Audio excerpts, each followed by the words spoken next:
Reagan Rose, thank you for joining me. It's great to be here. Yeah, it's a real pleasure. You have been studying Christian productivity, redeeming productivity for a while. So let's start the conversation. Why should Christians be productive at all? Yeah. I think the headline answer to that is that because our lives are not our own. We understand as Christians that God is our creator, and as the creator, he has rights over his creation and us.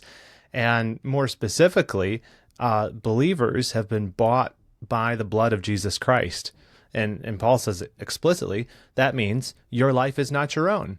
And so we care about productivity in a way that's different from the world, which I know we'll get into. Hmm. We care about getting stuff done, about being fruitful, because we want to steward these lives well for the God who bought and paid for us at the high price of the blood of Jesus Christ. Yeah. I feel like that's a part of it is also a post-millennial view that we're building towards a better and better world. Premillennialism, the idea that things are just going to get worse until God comes back, feels like it would stand at odds with the concept of building a great world.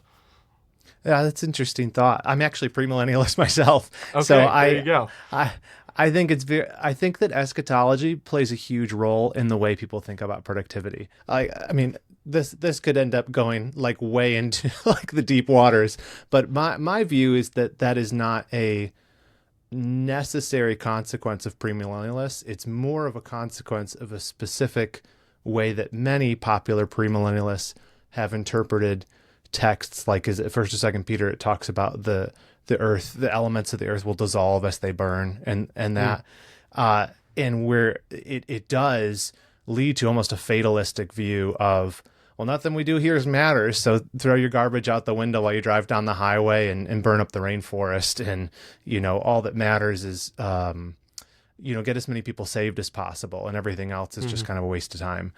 I think that's basically Gnosticism. It's sort of this like divide between material and the spiritual. And I think that the truth of it is that if you take the whole of Scripture, and if you don't, I think it's a misinterpretation of that passage and a couple others.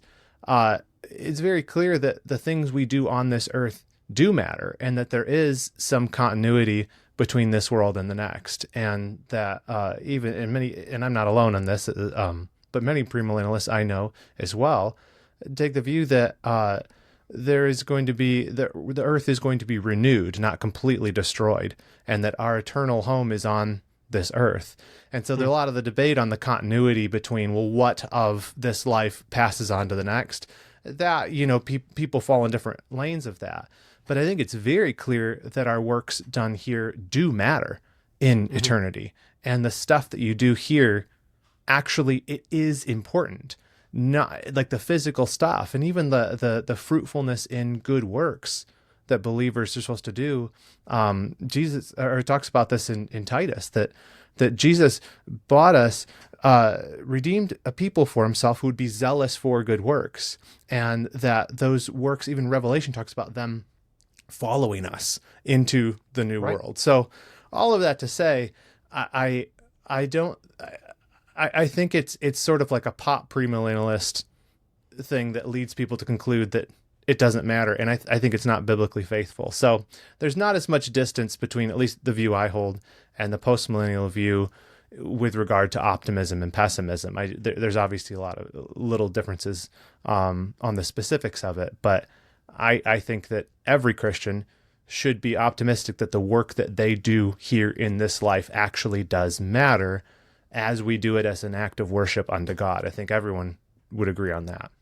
Yeah, absolutely. But it does seem that a lot of Christians have kind of abandoned the institutions and kind of many of the things of this world, not in the evil sense, not in the sense of the world, the flesh, and the devil, but just the structures, and kind of abandoned. I can't think of a better word right now than just the world, in the kind of very practical way, because they don't have a proper view. I mean, they can be productive in their own lives, but it's not, their productivity is somewhat inward focused as opposed to outward focused. Yeah, I agree, and I think that that's a tragedy. Like you abandon the educational institutions, abandon the government, abandon all that stuff, and say, oh, it doesn't matter. Um, and a lot of it's like just like the people confusing the eminence and I'm speaking from a premillennial standpoint here, but we believe the return of Christ is imminent, but not immediate. And those are two different things. He could Right. come at any time. The end of history could come at any time, but we don't know when. And people thought this in the first century, and it's been thousands of years. And so Right. I think there's a real folly in sort of, you don't even have to be like a date setter and have your big charts and stuff on the wall. There's a real folly in this attitude of, I've heard this lots of times. Believers say, I'm convinced Christ is going to come in my lifetime. I'm like, people have been saying that for thousands of years. It could Yeah. be 10,000 more. We don't know. And so what you do is you live, and this is what Christ talked about in the Olivet Discourse in Matthew 24 and 25. He's saying, you be watchful and ready. That's the import. That's the takeaway from, hey, we don't know. But it's not. It's almost the opposite conclusion that some believers have drawn of, well, it doesn't matter. Like, well, if he's coming, then don't do anything. Just like hang out and wait at the bus stop till Christ returns. It's like, no, the whole force of his point in saying that is, since you don't know, be a good steward of what's been given to you. Right. Or I would say, be productive. Right. Yes. That word productive, though, has kind of been hijacked by, well, I'll say Chris Williamson, the man, he's not the only person, but that, he's kind of the forefront of it. But this like modern wisdom religion of productivity and optimization has, is there a better word? I can't think of one, but I just feel like productive now kind of gives brings the image up of someone who kind of has no soul, but at least they're doing a lot. Man, that's brutal. I think you're right on, though. Yeah.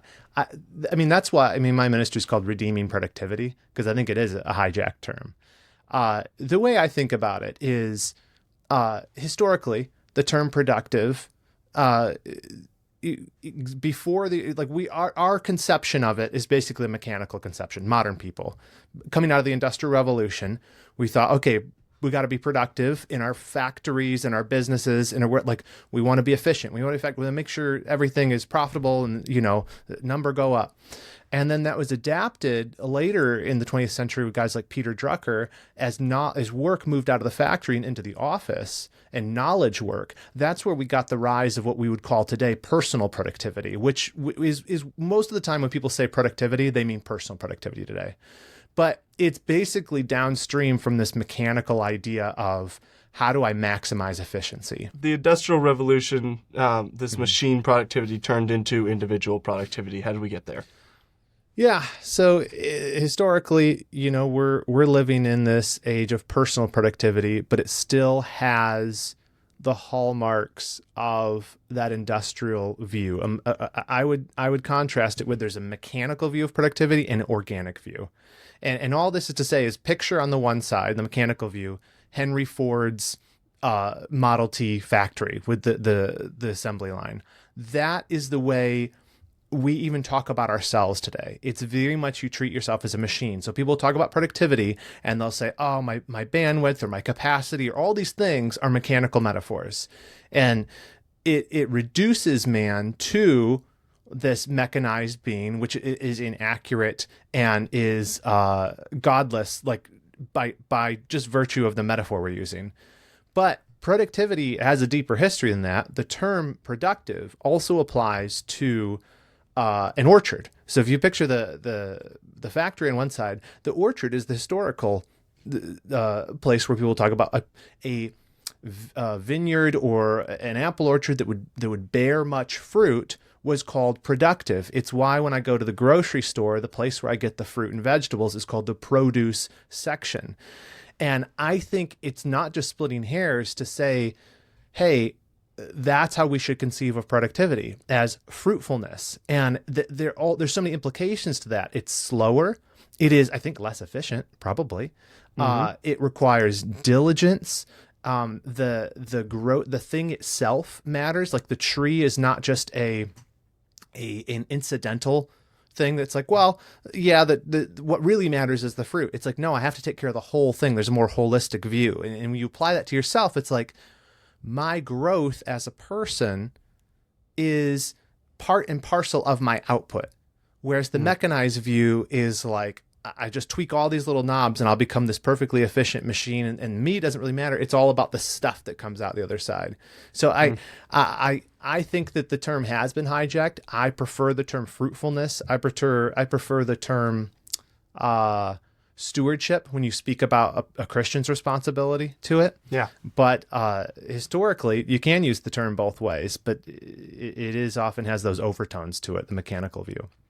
It does often feel like when I'm, when I'm listening to those podcasts or talking to people who are kind of in that world, the way that they're phrasing it is almost like, you can, if you hyper optimize and the optimization term has also been hijacked, but if you hyper optimize for your work life, then what you'll get on the back end is, your life will kind of fall apart, but that's okay because you'll still be optimized for your work.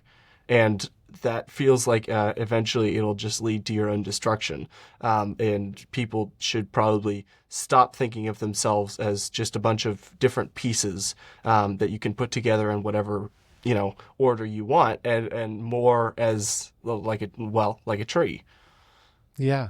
Yeah, and I think it's interesting with the whole modern wisdom stuff, like you said, like Chris Williamson and others like him. What I listen to Modern Wisdom, I listen to that podcast, and I think it's interesting to watch his trajectory, just as like as an example, because I've seen this happen with other guys too. They get into the personal productivity stuff, and then they don't leave it behind, but they sort of graduate into the bigger questions of life. And I think it's like always follows that trajectory. And my contention is that's inevitable. You can't talk about this stuff before it leads to, wait, why am I here to begin with? And I think what's interesting with him is you watch and you listen to him, he's like searching for these bigger questions. Like he's like trying to figure out what life's all about. Right. And he's very materially successful. I mean, his podcast, I think, is 8th in the world last year. And he's like achieved his dreams, and now he's trying to figure out, why am I here? And it's a very, like, you hear him talk about this stuff very openly, which I appreciate. But that's all over the place in the whole modern wisdom thing. And so then you start to appeal to stuff like Stoicism, like Ryan Holiday and some of that stuff, which I think is tangential to it. But it's sort of like a godless Christianity or a godless religion. And a lot of that stuff is that way.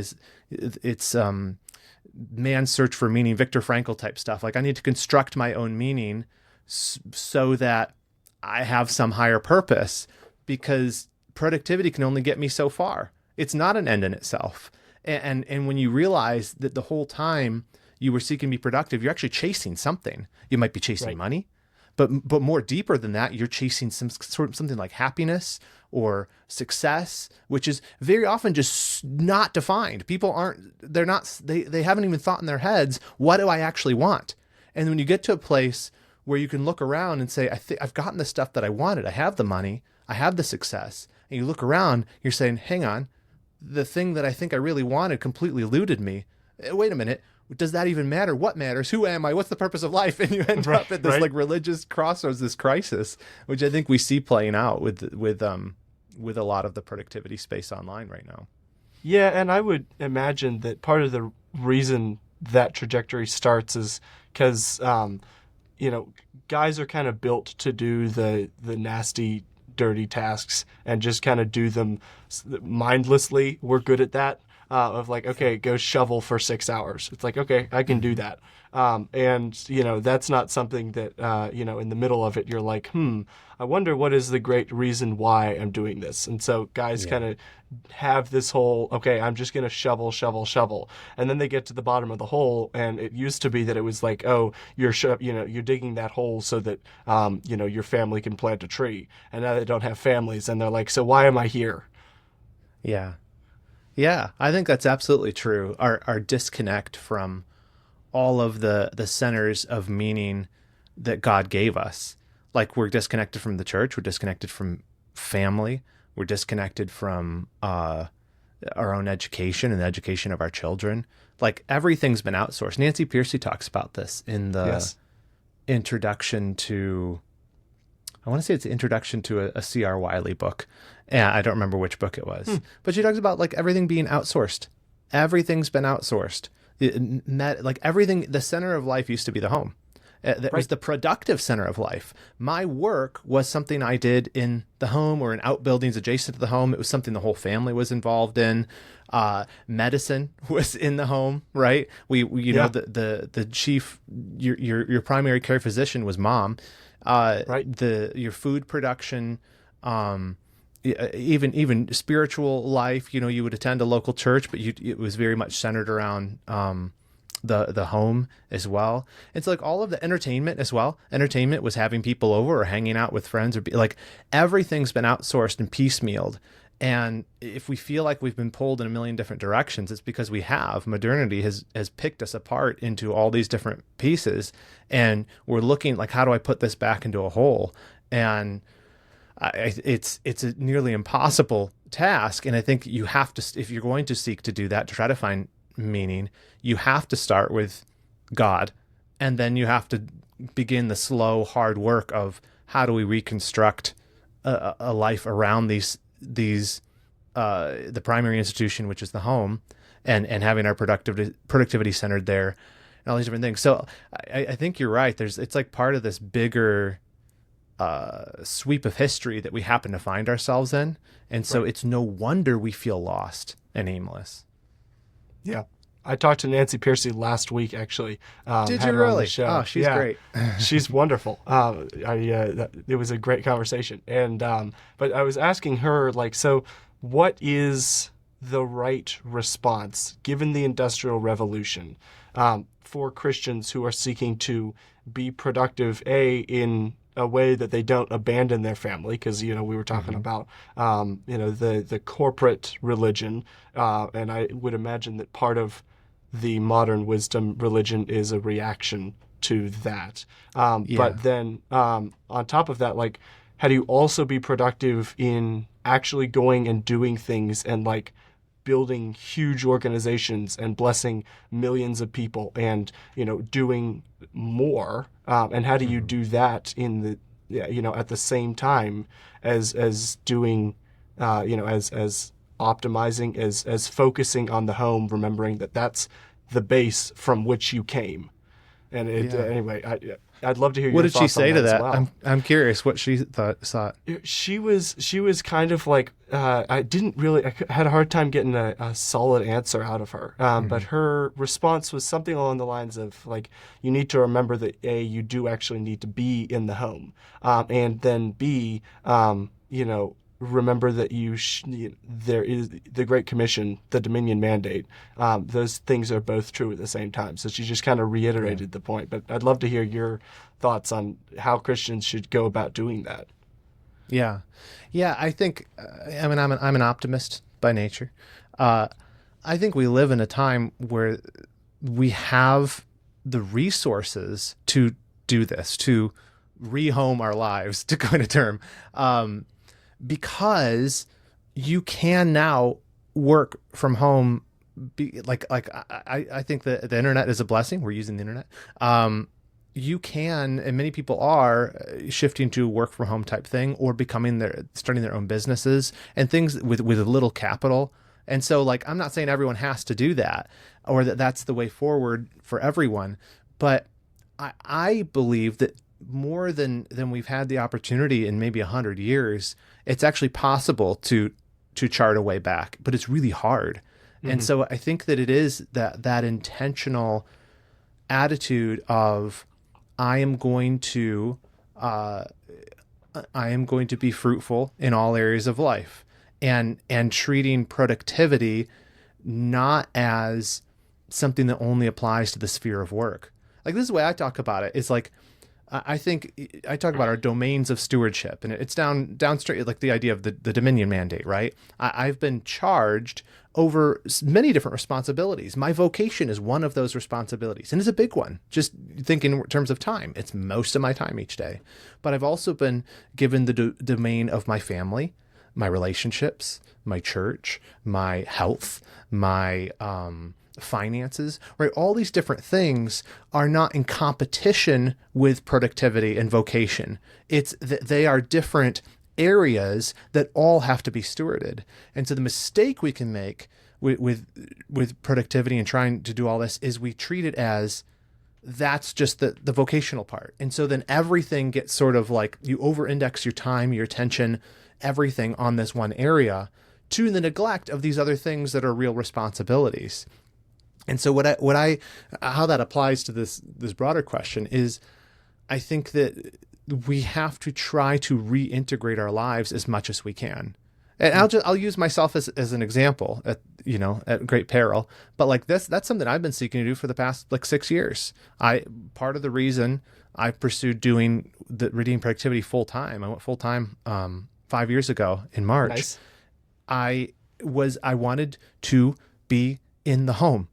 Like I worked for wonderful ministries. I had wonderful jobs, loved them. I want to be with my family. I want to raise my own kids. I want to be with my wife. I want to be plugged into my local church. I want to grow my own food in the backyard. Like most of the decisions I've made in the past 5 years have been in an attempt to sort of reintegrate my life. All those things that have been picked apart is deliberately trying to say, how do I bring this back together where a life where I'm being faithful to all of it, and I'm not just divided up into this part of Reagan's over here, this part's over here. Yeah. No, I think that's you are not the only one who's going through that transition. The homesteader tradition is Totally. growing pretty big. But that's not possible for everyone. Obviously, if you work construction, you have a blue-collar job, or even there are many companies, the company I work at included, who have a policy that you have to be in the office 5 days a week. I think we have one remote employee, maybe two, and that's because they're both, one of them's in Houston, one of them's starting a church, and so we were like, all right, you are more than welcome to stay there and start the church. But for most of us, we have to be in the office every day. Now, we do live in a small town, and so it's 15 minutes max drive. But that's that option of working from home, going home is not really available to everyone.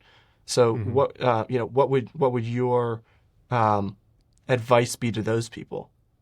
Yeah, I think broadly, I would say you can have an ideal and an understanding that you'll never reach the perfect ideal. Like I have an ideal of how I'd like life to look, and some parts of it through deliberate effort and the grace of God and just providence have come to look close to how I would like life on this earth to look. But you're never going to reach 100%. And so I would say that because of a current situation, I'll say it this way. If you have the ideal of sort of having a more home-focused life, and you're just, because of current circumstances, you can't have it, it doesn't mean the ideal's wrong, and it doesn't mean it's not something to look for opportunities to pursue in the future. Yeah. And that's true of anything. I mean, that's the Christian life. We live in a fallen world. This isn't heaven, right? It's not perfect, right? But I would say there are things you can do if you're not in a situation where that area, the work thing, can come into the home. And one of those is by making sure that you are redeeming the time that you have at home. And so I think cutting yourself off from the machine to some degree, like when you are home, be intentional, don't be on your phone. And I know this sounds trite, but it's an attitude towards life. Say, if I'm going to be here, I'm going to be all here. And because my time is limited in the home, because I'm out of the home most of the day, I'm going to make sure I am hyper intentional with this stuff. And so I think grasping and trying to pull together those little crumbs and those little pieces of that where you can is really wise. And pray about it too. I mean, there are many opportunities, more than we've had in previous generations, to shape what your work life looks like. And it's not everybody can see, and everyone has those same opportunities. I get it. But I think having some sort of ideal and looking for how you can shift things more towards that direction is a wise thing. You can do that with an attitude of contentment, where you're not saying, I'm not going to be happy until I have all of these ducks in a row. But you say, okay, thank you, Lord, for what I have. this is sort of where I want to strive towards in your strength, if you can make that possible, and trust him for it, because it's a good thing. It's a good thing Right. to want, and the Lord is not, withholding blessings from us because these are curmudgeon or because it's not possible for him. It's often a test of faith and a test of, can you be content where I put you? In earlier times, people didn't have as much ability to change what they do for a living. And so be faithful with what you have. Luther said, the milkmaid can milk cows to the glory of God. She didn't have the option to do anything else. That's just, she was born into it. I'm a milkmaid. So you glorify God where you are, you trust him where you are. But even if you have these hopes of something more, pray towards it, look for opportunities, and in a content sort of ambition, you look for, maybe there's more that the Lord will have me in the future. Yeah. How can people, as they are kind of thinking about this topic, they're thinking about, how do I get back to the home? How should they be thinking about, how does the home shape our view, or how should it shape our view of productivity? Yeah. I think that it's beginning with the ends in mind, of thinking like, what is it I'm actually trying to do? Like, a very short-sighted way to look at productivity is, that's how I make more money. It's just like, why? What's it like, for what? Like, what is it? What's money going to get you? And right? there can be like good reasons for that, because there are some people who are like, okay, and I would actually put my dad in this as well. So he started a company, and the company was successful, and then he used part of the money from selling the company to develop houses out here in. I live in Moscow, Idaho, so we need a bunch of houses, and he bought a big plot of land and developed a bunch of houses. It's been a real pain in the rear, but he's used that money. It wasn't for himself. It wasn't just for himself, but it was.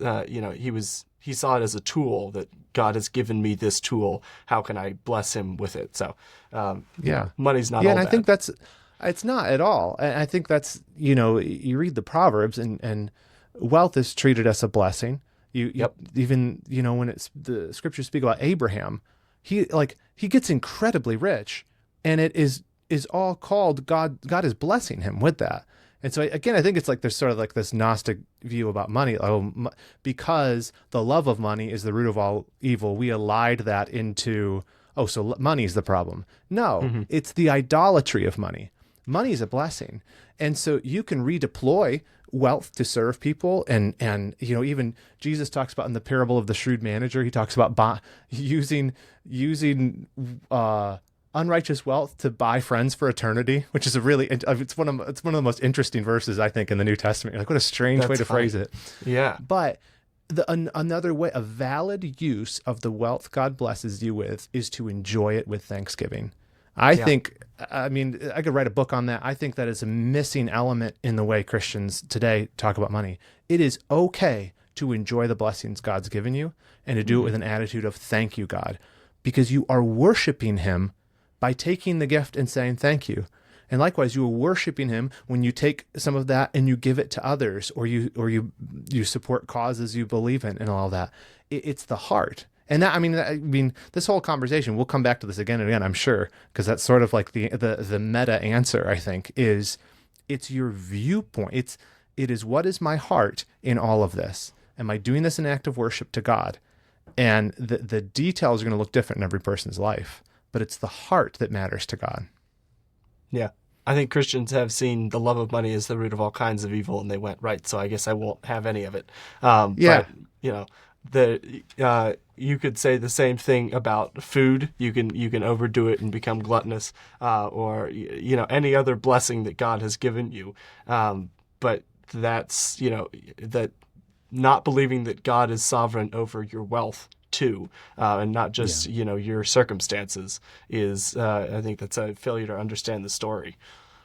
Yeah, and I think a lot of people, like, if you're a business owner, you immediately realize that you can't have that attitude towards money.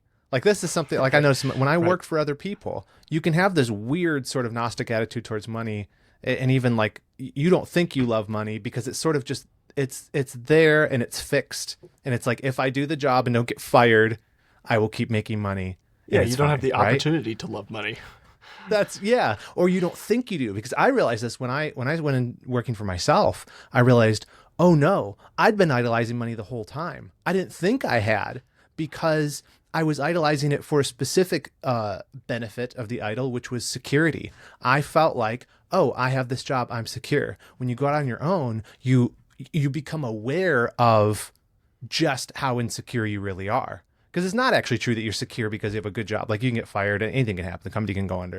Yeah. But when you become aware that, oh, now I am like I have total responsibility about making this thing work. And if you have employees, I have a responsibility about making sure they're paid and take care of their families. And suddenly, the idea of profit, or like seeking to earn more revenue as a business being somehow a bad thing, becomes a very quaint notion to you. You realize that's Right. an insane way to think. A Yeah. business owner who is not concerned about profit is a poor steward of the business God's given to them. You have to pursue making money as a business to keep it solvent and to do it well. Like, you can't not do that. And so if you have that weird attitude towards money that a lot of believers have, is like, oh, we just don't worry about that. You're not doing it right. Yeah. Yeah. And I think that's probably because a lot of Christians, as they've kind of ceded control of the corporate world to the pagans, and they're like, oh well, money is bad, and it's easier for me, from an understanding standpoint, to just say, right, well, you guys have to deal with the money and I'll work on my soul. But you can do Yeah. both, and you should do both, and that's actually how you Yes. bring about a lot of change in the world.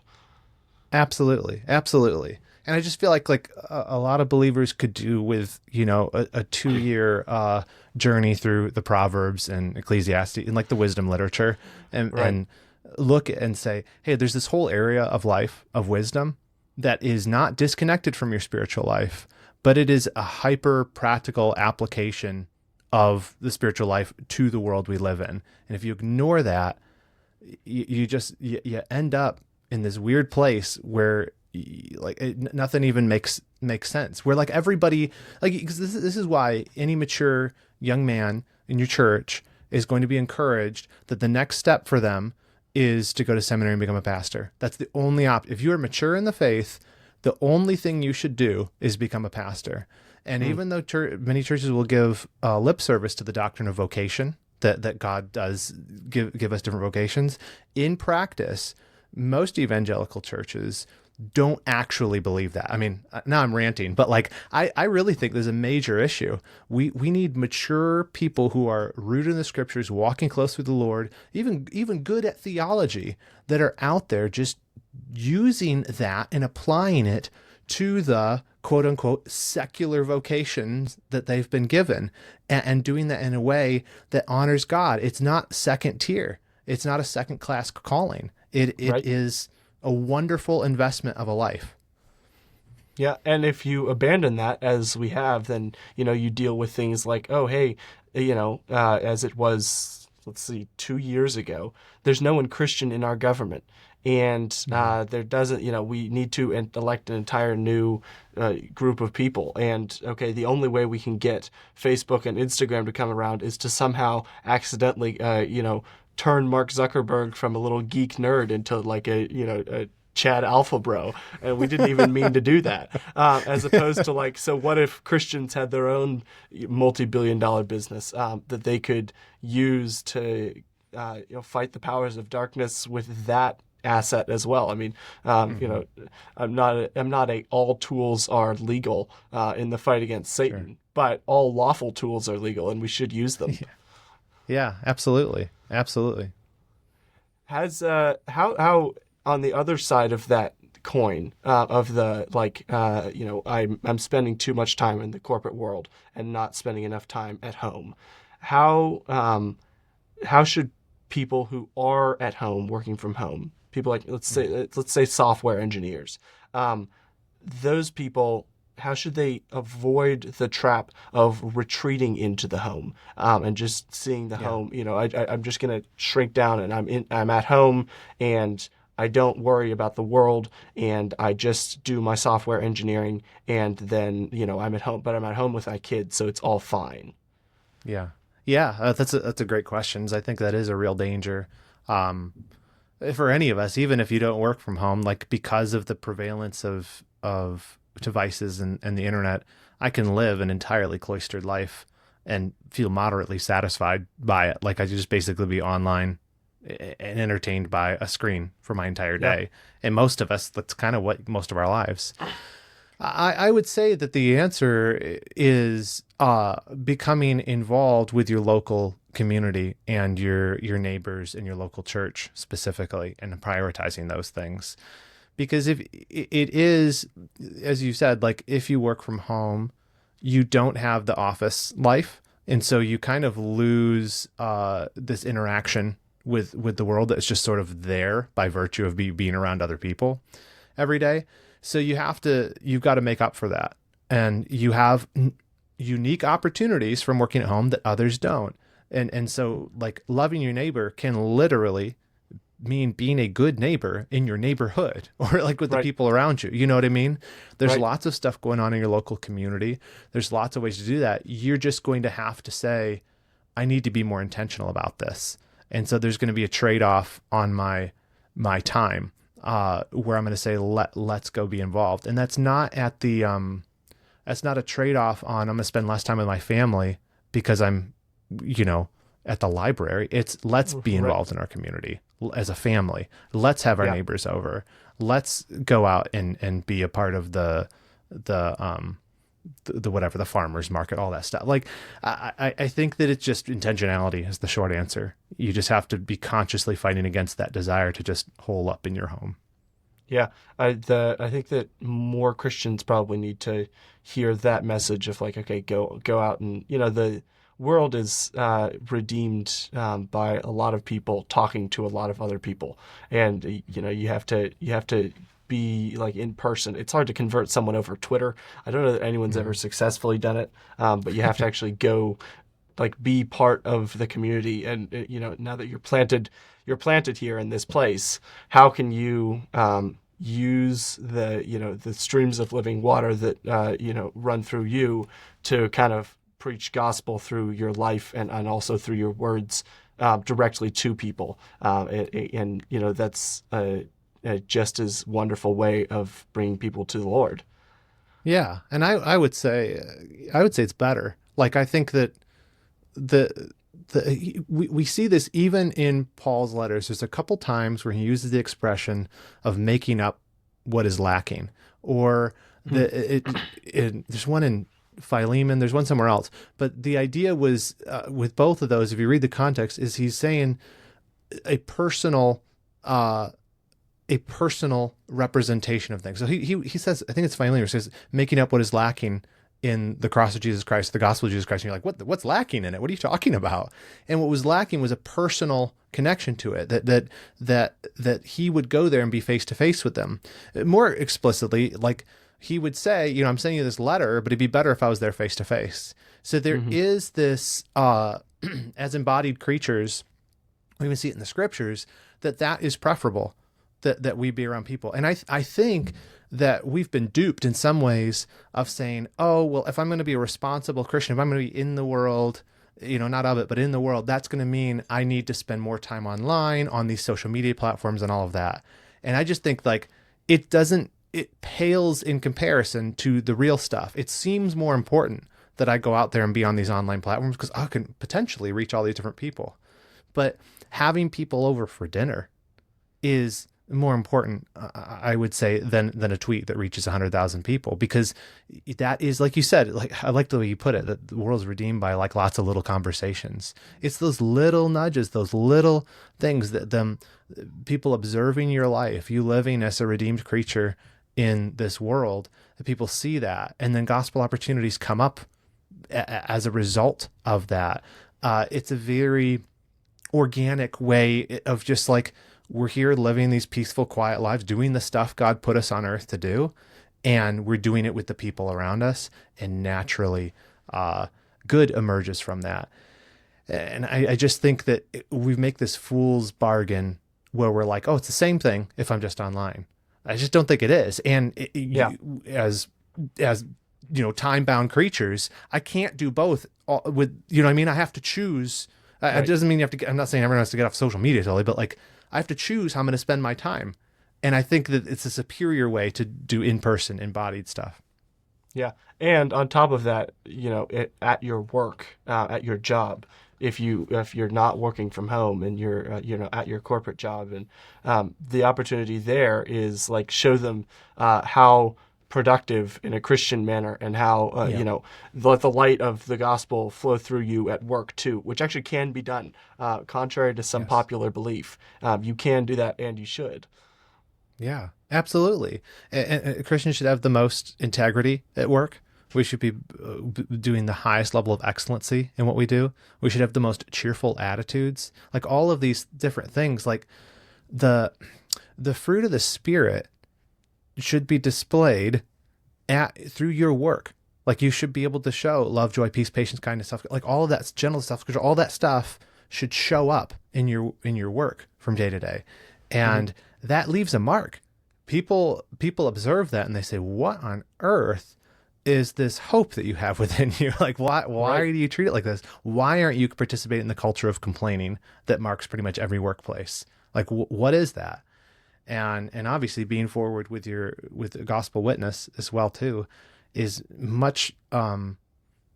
I think often we have excuses about that. We're like, oh, I'm going to get fired for that. Or I'm going to like, don't be a psycho weirdo, but like, you know what I mean? Like, but just be normal with people and talk with them. And you find out all the insane beliefs your coworkers, like people share the craziest stuff at work, the stuff they believe. And you're Yeah. like, oh, I can't share what I believe. They might think that's weird. They might think I'm like, people say the nuttiest stuff. You're like, oh, okay, so you're a you're a Wiccan. You do this and that. Like you do all, and you're just like, all right, dude. Like, I think it's okay if I talk about this. You know? Yeah. Yeah. No, it does feel like the church is kind of lost a theology of work, which is Yeah. strange considering like that's kind of part of the reason for the Reformation. But then we have somehow regressed back into believing that the only not acceptable, but the only really right thing to do as a Christian is to not make a lot of money and be a pastor. Yeah. Yeah, I think you're right on. And I think like the historical aspect, it is comical. I mean, it's like tragically comical. Like the West, capitalism, all of this stuff that we have here, the prosperity we have, is downstream of what is often pejoratively called the Protestant work ethic. But historically, that's Hmm. true. Yeah. Protestantism produced the West. And Right. that's like nuts, specifically the Protestant work ethic, specifically the doctrine of vocation. And you're right. Like you look back and we're like, oh yeah, no, all that stuff's bad now. It's like, what is going on? Like, like Right. we lost our roots. Like, why do we not realize that that stuff actually matters? Yeah, I'll give an example. I was in South Africa back in 2024, and South Africa is the product, or at least Cape Town is the product of a bunch of Huguenots that fled from France during the persecution of the Huguenots there, and came down to South Africa. They actually took, funny enough, they took their vines with them, just showing how French they were. They were like, "We got it, like you can take We're our gonna need the homes, wine. but not our vines." And so they took their vines with them and they fled to South Africa. And because of that Protestant work ethic, and the Dutch were there as well, and the Dutch are just known for being really hard workers.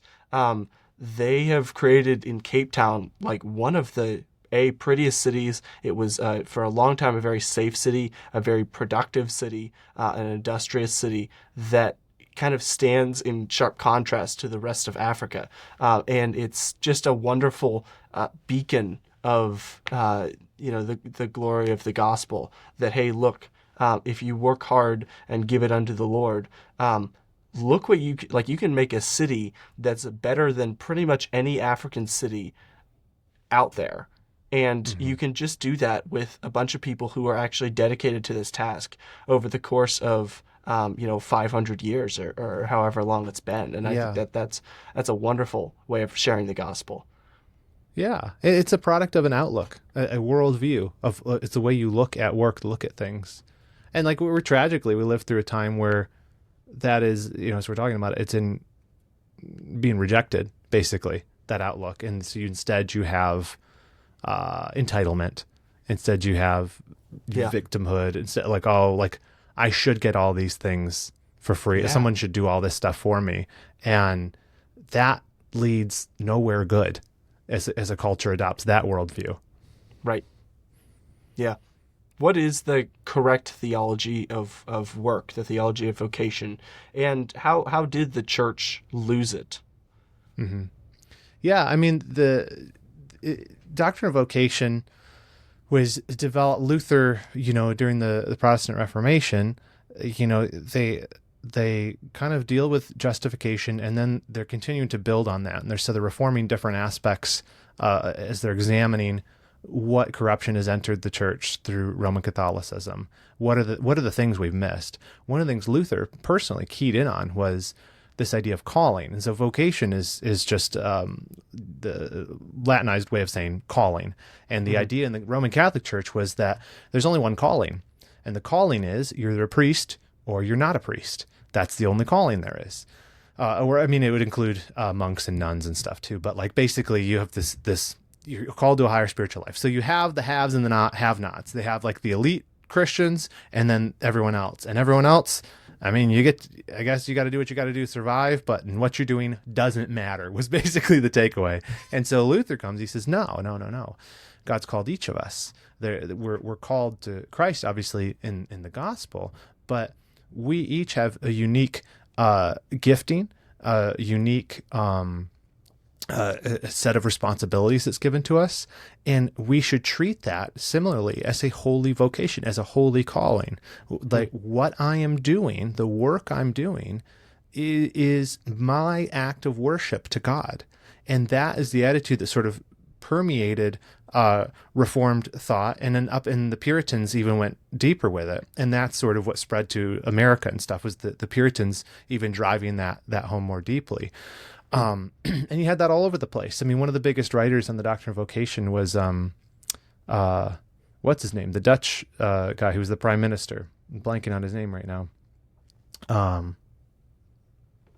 I don't know. Brain fart. But that permeated the expansion of the West was a robust doctrine of vocation.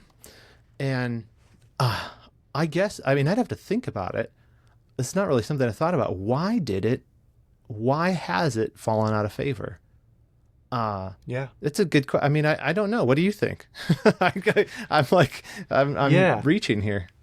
Yeah, I feel like part of it was, and again, this is speculation, but I feel like part of it was when America had the revival movement with Billy Graham, there was kind of an attitude of the corporate world is too far gone.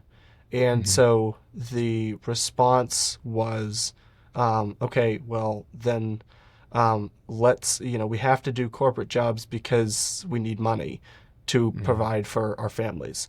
But let's see if we can minimize that and, maximize our time with our church. And there are great aspects of that, but I fear that in doing that, we abdicated our responsibility to lead the corporate world, which we, know as Christians, our job is to be the cultural and thought leaders. And we kind of fell away from that because I think part of it is just out of laziness. We were like, let's just retreat into our world. And yeah, I wonder if World War II was also part of that. I think you're probably right. I referred to it as the Billy Grahamification of Christianity, which is kind of if you trace it back, it's the evangelicalism, which is we're kind of all, even if we don't want to call ourselves that, we're all part of that stream just historically. Yeah, I think you're right. He's a key figure in that. The modern missions movement is probably part of it too. I think they're all part of the same thing. And this is you get in trouble for talking about this, so I'll try to caveat what I'm saying. But you can't say the way to not say it is it's an overemphasis on the gospel. That's a stupid way to put it. Right. But this an oversimplification of the Christian's mission as boiling down entirely to evangelism and the Great Commission. And that's going to sound controversial, but that is the mission of the church. And as we are members of the church, that's our mission too. But the dominion mandate has never been abrogated. And one of the things that being a redeemed creature allows us to do is to carry out the cultural mandate or the dominion mandate. You know, Genesis 1, this idea of be fruitful, multiply, fill the earth, subdue it, exercise dominion. That we are able to do that in this life as redeemed creatures. And so I'm trying to set this up so I don't sound anti-gospel. Right. But what happened is we have, I think, in an attempt to simplify, systematize, maybe we could even blame the industrial productivity movement for this, is trying to package up Christianity as tight and as efficient as possible so it's as portable, we can productize it and send it to the masses. And so for all the good that Billy Graham did, one of the outcomes of it was the sort of turning a lot of people's understanding of the Christian life into basically an MLM, like a multi-level marketing thing. If you have a friend who's like, you know, I sell it to people and then they sell it to people, that is in some sense a valid way to think about discipleship, and we multiply, the gospel multiplies that way. But if we treat that as the end all be all, you end up in this thing. And this is why people are so confused about how vocation even fits into it. Because this is what's preached at a lot of churches is, okay, you've been saved, so now you've got to go get your neighbors saved. You say, okay, then what? Well, then you get more people saved, and they'll get more people saved, and then we just keep doing it, and it's just like rinse and repeat. And people are like, I get that, I want to be a part of that, and I want to do that. But what about every other part of my life? Like, what do I do with all of this? What do I do in the too? meantime? Yeah. I think that it is like a lot of its consequence of that revival type thing. I think you're spot on. Yeah, and I would imagine that part of that is also, like, if you look at the example of even many of the apostles and Jesus himself he was a carpenter before he became became the great teacher, and it wasn't like he was sinning by being a carpenter, nor it wasn't like he was doing something wrong. And the Bible even has the caveats around wealth and the caveats around idolizing your own success.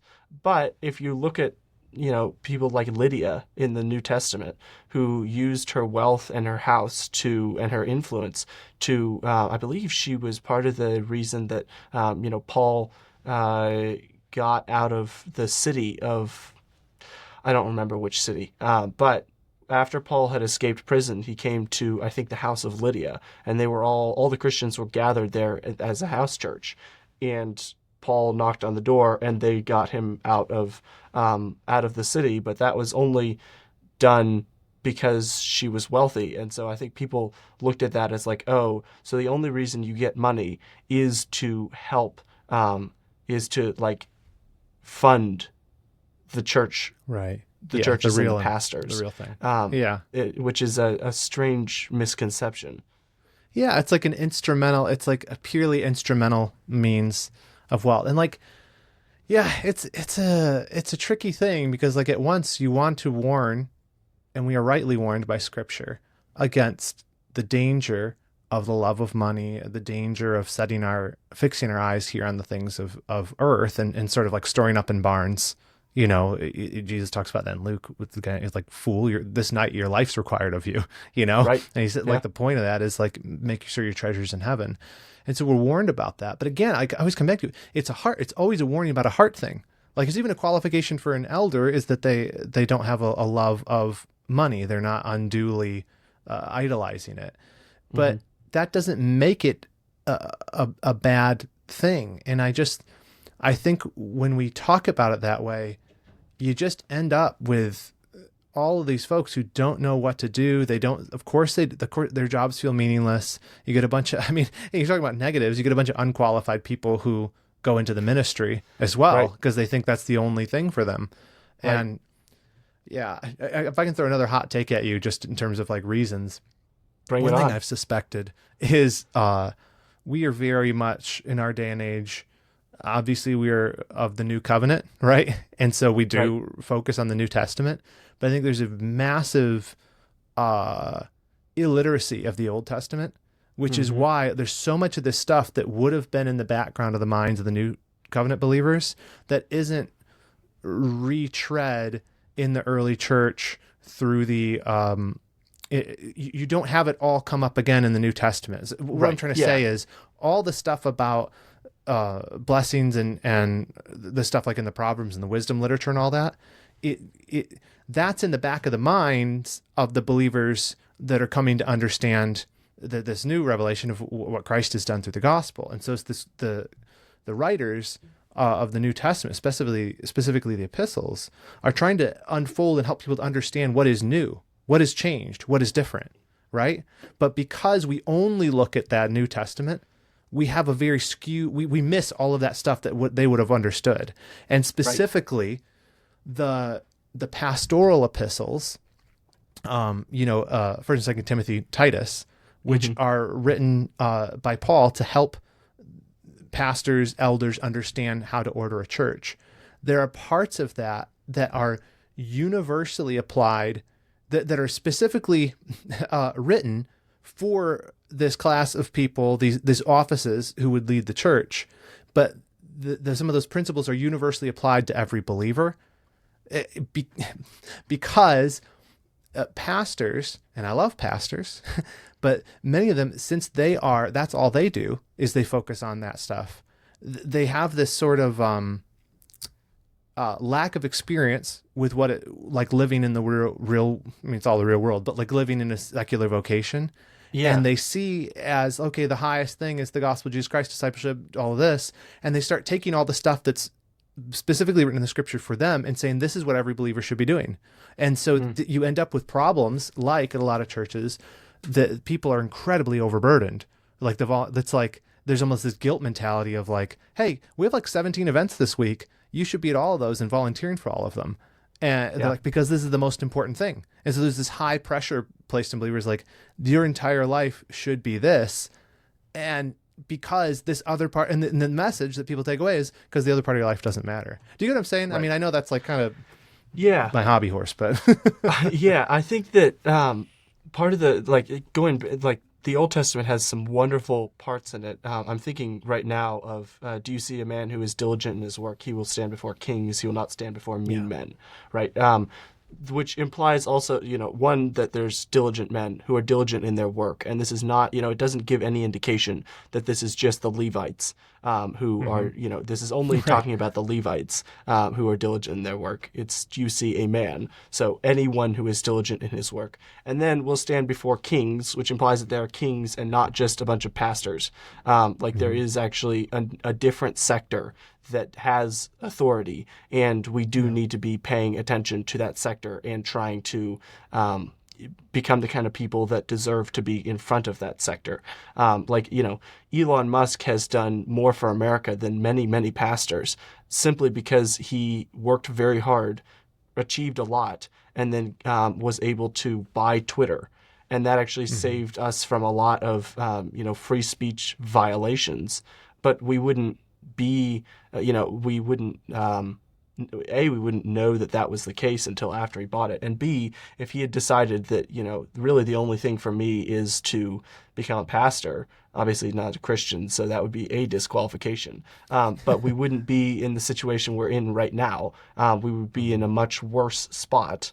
And it's not like God can't get us out of that hole, but, he, this is each tribe of Israel had a different job. And it wasn't like yeah, the Levites were better than everyone. They just had the job right, of they had a very important job, which was taking care of the tabernacle and the Holy of Holies. But it wasn't like, well, you tribe of Dan, you guys are kind of like, we could leave you by the wayside and, oh, well, no one's going to notice. right, Uh, so every tribe had their thing that they were made to do. And going back to the garden, when God gave Adam dominion, he didn't just say, go ye therefore have dominion over the churches. He Right. said, "Have dominion, take dominion over the world, fill the earth, and subdue it."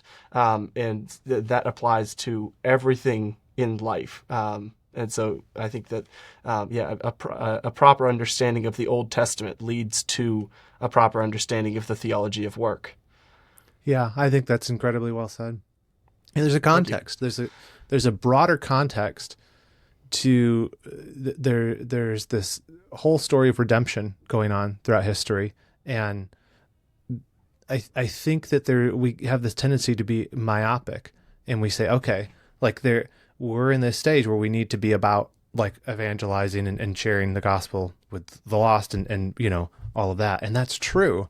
But I Yeah, think people like don't understand that it's part of this bigger story that's being written, and that there is work to be done alongside that, and that there's the mission of the church, of which I am a member, a body of Christ, and which is the gospel and discipleship. But individually, I have roles that are tangential to that in my life. I'm not, I have my own unique calling, and that is valid and useful. And what is important is that I'm doing that calling as a Christian, right, not that I'm doing the job of a pastor if I'm not called to be a pastor. Because it right. doesn't even make sense. Like when you play it out, it's like not everyone is called. Like we all know this, that not I'd be everybody bad is at being a called to the pastor. office. Yeah, Yeah, yeah. Not everyone's called to do it, and we know that. I mean, even you talk about qualifications and stuff. Like you have an entire sex of people that aren't called. Like what? Like what do you want? Oh, and the Catholic Church is like, well, you guys can be nuns if you want. Like all of this stuff. It doesn't. When you actually game it out, it doesn't make sense. But we have this paradigm that's like hard to see out of if getting people saved is the most important thing, and like you can see, like that obviously makes sense. Then nothing else matters. That doesn't follow though. That doesn't follow the premise. This can be the yeah, most important thing.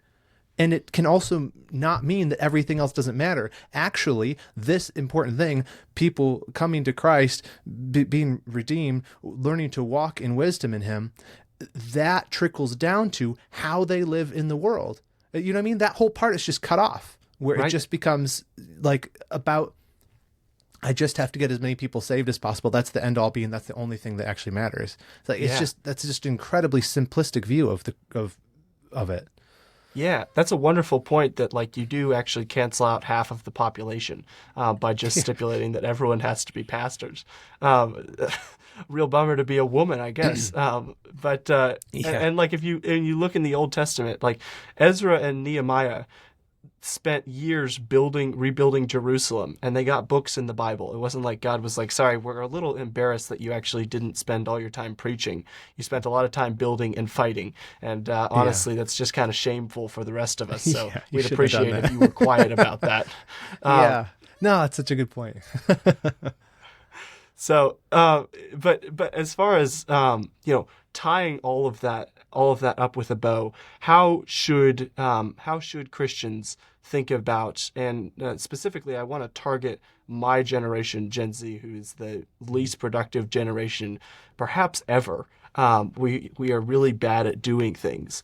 How should we be thinking about a theology of work? Because it does seem that, in large part, we've been lied to about, being productive at all, which we kind of see as something that has to be done. I'll work hard and then I'll retire and then I can, finally live the true life, which is a life with no meaning and no hard things to do.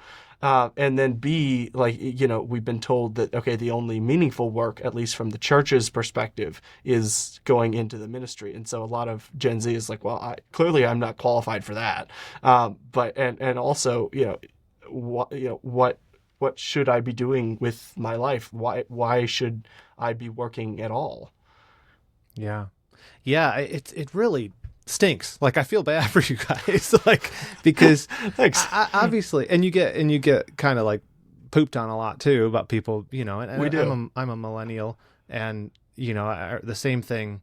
We got the same kind of junk thrown our way when I was young. It's like you guys never show, all this stuff, and so I do think part of the thing is it is youth. Like you're going to be less productive as you're younger, and there is sort of like a maturing quality that all young people the generation ahead of them is going to look back and say, you guys aren't doing what I'm doing. It's like, what were you doing at this age? So I do think, I just want to caveat that way. Yeah. But I do think the Gen Z is uniquely saddled with some challenges that are a real problem. One is the rise of the victimhood mentality and a sort of Marxist outlook, the entitlement thing, like why isn't everything handed to me on a silver plate? And that's hard to shake because it's kind of the water you swim in.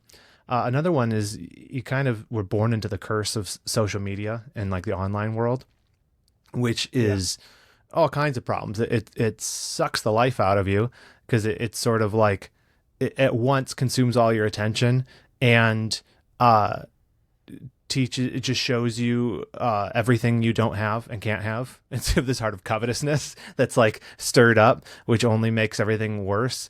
And at the same time, you have this hopelessness of like an economic outlook that doesn't look that great. And some of that's perception. Some of it's just like the way people talk. But like all those things mixed together, it doesn't surprise me that it'd be a generation that would be like, what's the point? Right. So like, it doesn't surprise me that's the outlook, but it's got to be something you fight back against. And I think that the key is, okay, there are these external factors, but we're not going to play the victim, and we're not going to excuse our own part in this and our own sin. Like, we don't want to be idle. We don't want to be lazy. We don't want to imitate these bad examples that we look at and say, well, if that's what productivity or whatever looks like, then I don't want that. Right. You reject the idols of comfort and money and the view that might even come from sometimes well-meaning pastors that are a little bit oblivious to real life. And you say, okay, what do I do? I am here for a purpose. Like this is one of the great, I call it a side benefit of Christianity. Obviously we're saved. That's the most important, but we're given a purpose. Right. Believers in Jesus Christ know why they are here. They have a purpose that transcends this life. That should be the thing that informs you to get off your butt. It's not a question of, I need to be productive so I can retire early or get the most of this life as possible. It's this question of motivation, this question of why. I'm here to honor God. God created me. I'm not an accident of history. I'm not like some random thing. God created me uniquely and knit me together in my womb and in my mother's womb, and placed me here for a purpose. That alone, if we really took that to heart, would make us leap out of bed in the morning. Oh, right. I've got a mission to fulfill. I am here for a reason. And so I think this all comes from really actually taking hold of what the scriptures teach and the gospel of Jesus Christ, that yes, Christ redeemed me for sin and set me here for a purpose. And my brief time on this planet is just about squeezing as much comfort out of life as possible. If we get that, then we can wake up and we can take on the mission with joy and push back against the laziness and do something that truly matters in this life, and more importantly, for eternity as well, as we do it as unto the Lord. Yeah.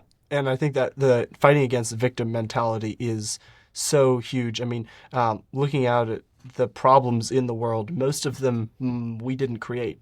But God has seen fit in his gracious kindness to hand them to us anyway. And I am reminded of the line from the Fellowship of the Ring. The company is in the mines of Moria, and Frodo's kind of complaining. He says, "I wish it need not have happened in my time."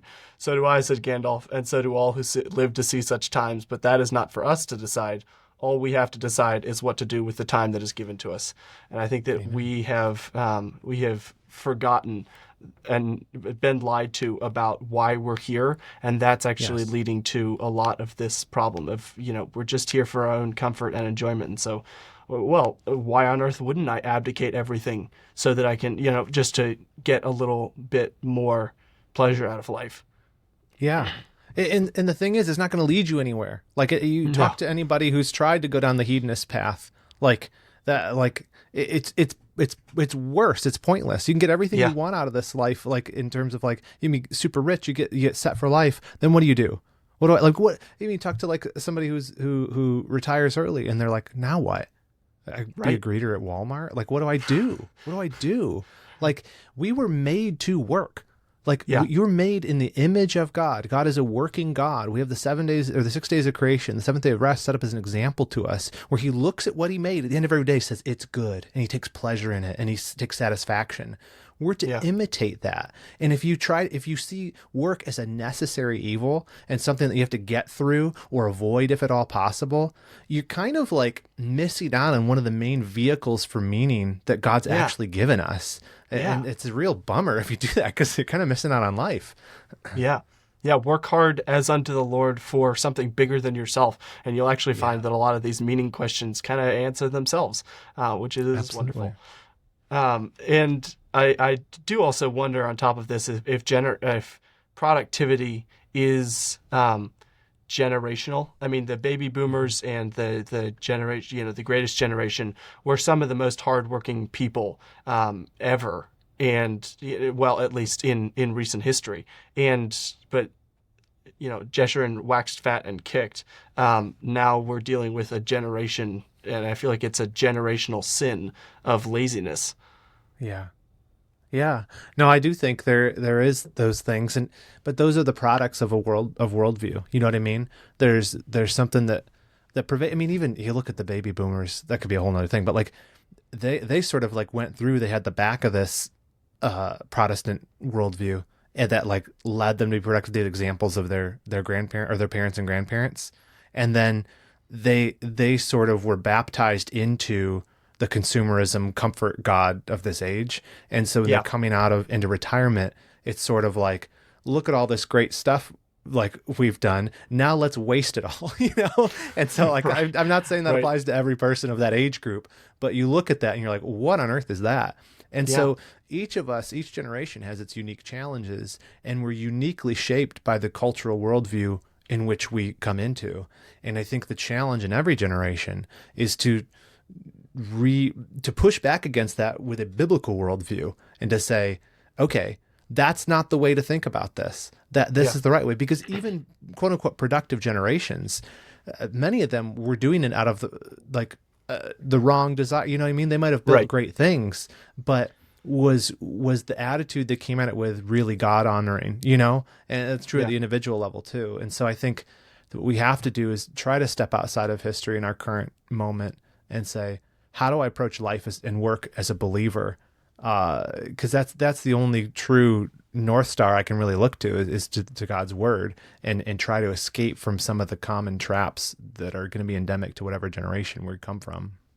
Absolutely. No, I think that a reminder, of history and the people who have done it correctly before us, and B, of all of the Bible is necessary.